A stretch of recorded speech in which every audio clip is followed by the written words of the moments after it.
Hi everyone, I just wanted to start by saying thanks again. I have received so much wonderful feedback, comments, stories, personal experiences, and support after each of these videos, and I've been very grateful for that. It's been beautiful and immensely helpful. Today, I wanted to talk a little bit more about managing the side effects of detoxing off of antidepressants. So without much further ado, I will dive right into that. As I mentioned last week, one of the main factors of why I decided to go off of antidepressants was the weather. My doctor highly encouraged me to wait until summer, or right now spring, I guess, to go off the antidepressants so the sunshine was on my side. I waited for the longer days. I waited for the better weather so I could be outside more, and here we are. This is week number 3 of going off of antidepressants. And let me tell you, I have been using this weather a lot. Granted, where I live, it's been more on the rainy side of things, but I actually really love spring weather. I lived in Alaska in the Tongass National Rainforest for 6 months, and I loved it. I really love rain, so this has been perfect. So to help manage the side effects of antidepressants, I've been very good at getting myself and my children outdoors. So one of the main things we've been working on since last Sunday was getting my son on his pedal bike, which he has mastered. I'm so proud of him. It's so cool. He can now, since last week, he has been able to get on to pedal bike, and now he's able to start.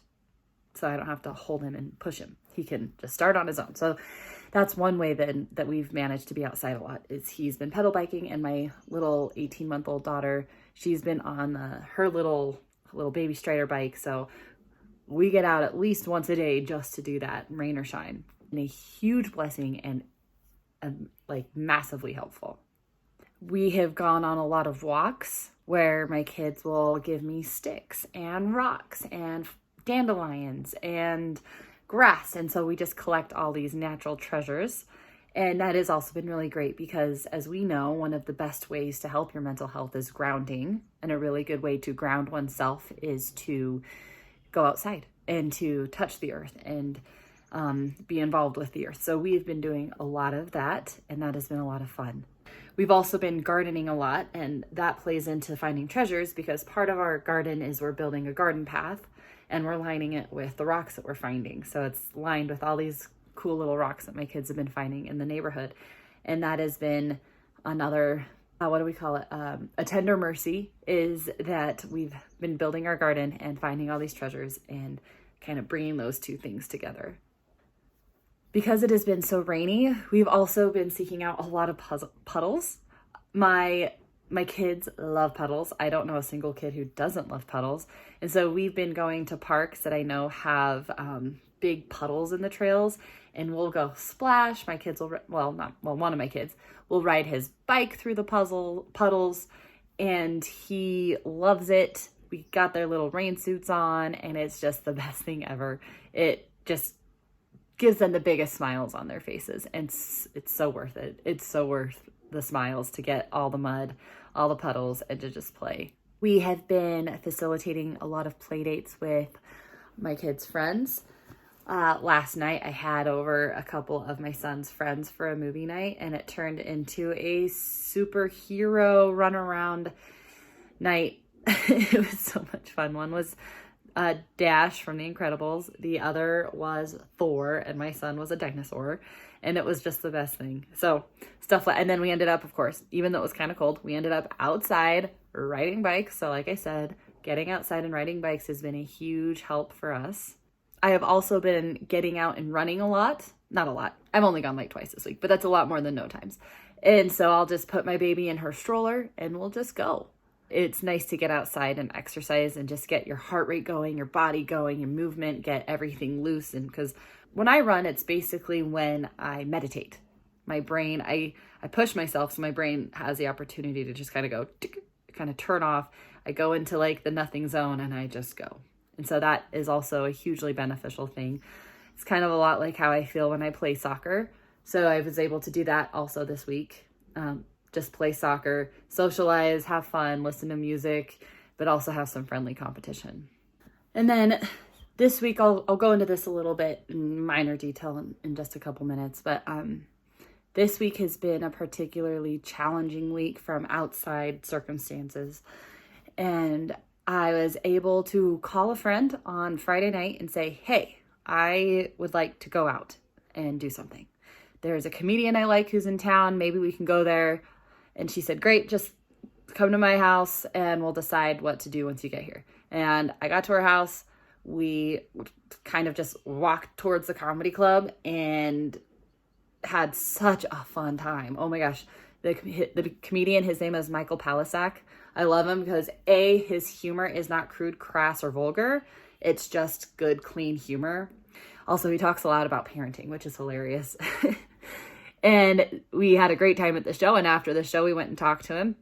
Anyways, we ended up hanging out with him for like 2 hours after the show. I texted Patrick and I was like, oh my gosh, I'm hanging out with Michael Palisak. We all went out for pizza. We walked around downtown Bozeman for a bit. And the only problem with that is turns out downtown Bozeman on a Friday night is a huge party scene. And since I am not into the party scene, neither is my friend, and didn't seem like Michael Palisak was into the party scene. We just kind of walked around and we were like, wow, there's a lot of youths out. And then we just me and Catherine walked back to her place, and he went back to his motel. But it was so much fun hanging out. And that was probably one of the highlights of my whole week, was that I have a friend who was spontaneous enough that she was like, sure, just come over. We'll walk around and see where we end up. And we did.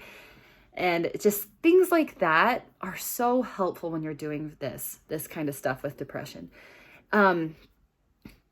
Because when you're going through depression specifically, it can be very hard to remember to reach out to people and to create these opportunities to increase your mental health, to improve your mental health, to improve your mental state. It can be very challenging to do that. So when I went into this detox, I knew that I needed to create these opportunities for myself. I knew that I needed to communicate my needs to my friends, which is why I've been able to reach out to friends and say, hey, let's have a play day. Hey, I'd like to go out Friday night, or hey, let's go on a little hike, or hey, let's go to the gym. Let's go, just stuff like that. So I'm really grateful that I've prepared myself for that aspect of going off of antidepressants, so that I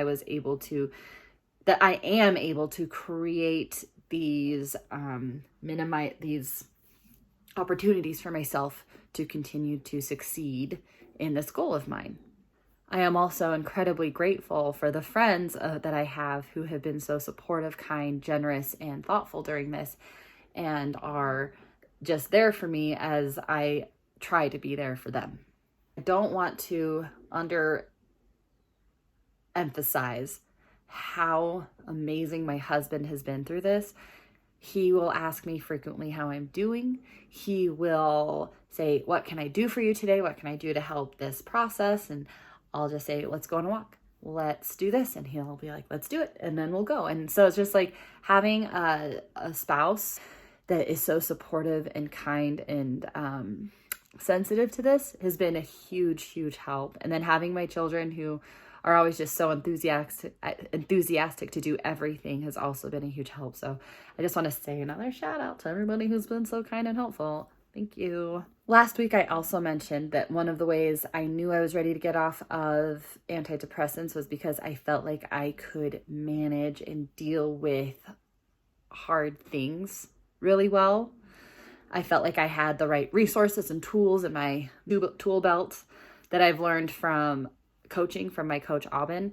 She has helped me have these tools, have these abilities to cope with things, be able to be curious and ask questions, and not give my power away to other people. So as I've developed this skill to maintain my power, be at peace with myself, be all these things that I strive to be, which is honest, have integrity, be direct and straightforward and kind and courteous and courageous. As I strive to do these things that my coach has been helping me do, I have felt better about doing this whole process. Unfortunately, this week, I have had plenty of opportunities to allow myself to spiral.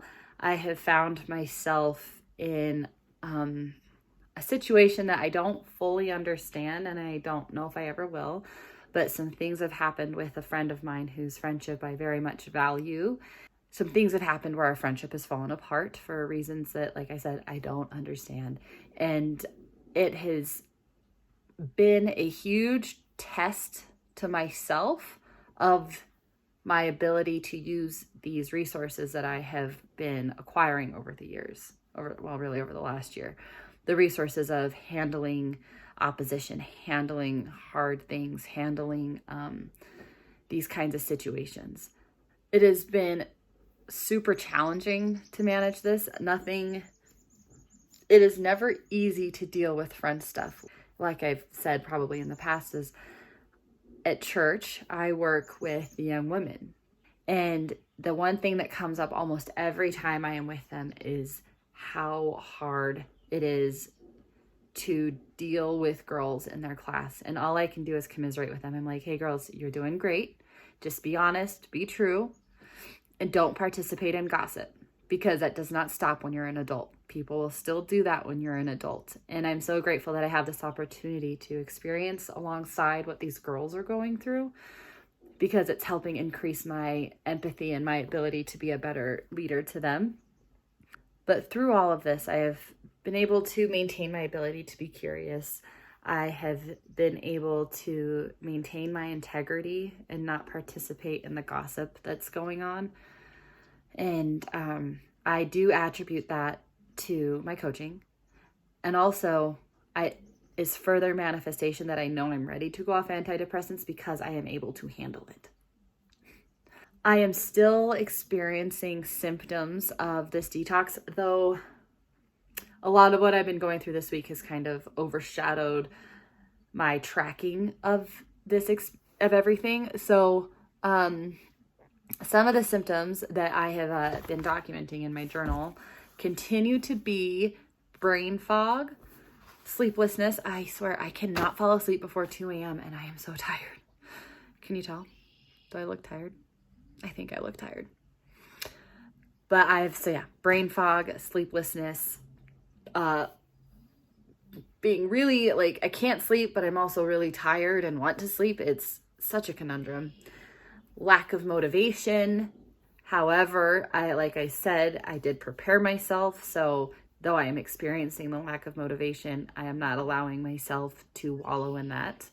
The overall sadness that I was talking about last week is still present. And I have continued to have a very hard time focusing, which is fun. So those are basically the same symptoms I've been having. Oh, and loss of appetite. My appetite has not been superb. So those are the basic symptoms that I have been experiencing still. I am down to I'm down to 150 milligrams a day. I take 175 milligram pill in the morning, 175 milligram pill in the evening. I have been still taking my vitamin D, and I have been journaling really well, which is when you're ready to go off of your antidepressants, I highly recommend keeping track of it in a journal so that you can kind of hold yourself accountable, but also be very aware of what's going on inside of your body. This is what I have to share with you today. This is what I prepared to share with you today. And thank you again so much for watching. It has been so helpful to me to share this. It has helped me through the process immensely to have this accountability and to have the feedback from all of you that I really do appreciate and cherish. Sharing all this has given me the motivation I need to continue to do well on this process. And sharing with all of you guys and being accountable to all of you guys has really helped me continue to be very aware of my mind and body. So thank you again for your support. I look forward to sharing next week what is going on and sharing some more tidbits and helpful hints that I hope will help you during your process of going off of antidepressants. So I wanted to say thank you again to everybody, and please like, share, and comment on this video. I would love to hear your thoughts. And if you could, please hit the subscribe button. I actually don't know where the subscribe button is. So if you find it, let me know and hit it so that you can subscribe and keep following this journey with me. I hope you're having a really good Sunday. I hope you're enjoying the weather, whether it's sunny, cloudy, or a little bit drizzly like it is here. I look forward to getting in touch with y'all next week, and bye-bye.